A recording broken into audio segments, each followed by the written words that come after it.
భార్యను ముక్కలు చేసి మూసిలో పడేశాడు. 5 నెలల గర్భవతిని హతమార్చిన భర్త. హైదరాబాద్ బోడుప్పల్లో దారుణం. 1.5 ఏళ్ల క్రితం ప్రేమ వివాహం చేసుకున్నాడు. పెళ్ళైన 3 నెలలకే గొడవలు, గృహహింస కేసు పెట్టిరు.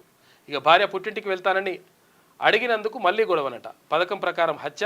శవాన్ని ముక్కలు చేసి 3 విడతల్లో నదిలోకి వేసేసినట. ఇంట్లోనే ఉన్న మొండెం. భార్య కనిపించడం లేదని టానాకు అంటే పోలీస్ స్టేషన్ పోయి కేసు కూడా పెట్టిట. విచారణలో హత్యను పసిగట్టిన పోలీసులు నిందితుడిని అరెస్ట్ చేశారు. చూసుకో ఇక బోడుపల్ల ఇక్కడనే. భార్యకు నిప్పంటించి హత్య. అదనపు కట్నం కోసం భర్త దురాగతం. జుట్టు పట్టి ఈడ్చికెళ్ళి తిన్నర్ జల్లి నిప్పంటించిన భర్త అత్తమామలట.